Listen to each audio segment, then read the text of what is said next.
കാര്യം പെട്ടെന്ന് ഓർത്തെന്ന് പറഞ്ഞാൽ ഒരു കാരവാനിനകത്ത് രണ്ട് പോർഷനാണ്. ഒരു പോർഷനിൽ നമ്മളെല്ലാവരും ഇരിക്കും, രാത്രി നൈറ്റ് ഷൂട്ടിംഗ്.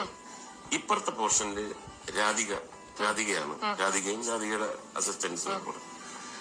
രാധിക മൂന്നാം ദിവസം എന്നെ വിളിച്ചു ചോദിച്ചു, എന്താണ് അപ്പുറത്ത് പാതിരാത്രി വരെ ഇത്രയും ചിരി ഞാൻ ഞാൻ പറഞ്ഞു കോമഡി ടൈം. ஒரு நாள் சும்மா அப்படி நடந்து போகும்போது எல்லாம் நிறைய பேர் உட்காந்து சிரிச்சுக்கிட்டு பேசிக்கிட்டு இருந்தாங்க. ஸோ நான் அப்படியே நடந்து போகும்போது அப்படி பார்த்தேன், ஏதோ வீடியோவில் அவங்க பார்த்துக்கிட்டு இருந்தாங்க.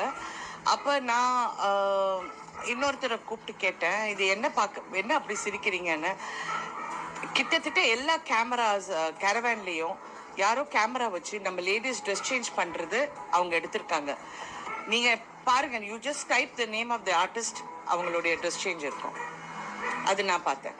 മലയാള സിനിമ ഷൂട്ടിംഗ് സൈറ്റിലെ ക്യാരവനുകൾക്കുള്ളിൽ ഒളിക്യാമറകൾ ഉപയോഗിച്ച് സ്ത്രീ അഭിനേതാക്കളുടെ ആക്ഷേപകരമായ വീഡിയോകൾ പകർത്തിയെന്നും അത് മൊബൈലിൽ കാണുന്നത് താൻ നേരിട്ട് കണ്ടിട്ടുണ്ടെന്നും വെളിപ്പെടുത്തിയ നടി രാധിക ശരത്കുമാറിൻ്റെ വോയിസാണ് കേട്ടത്.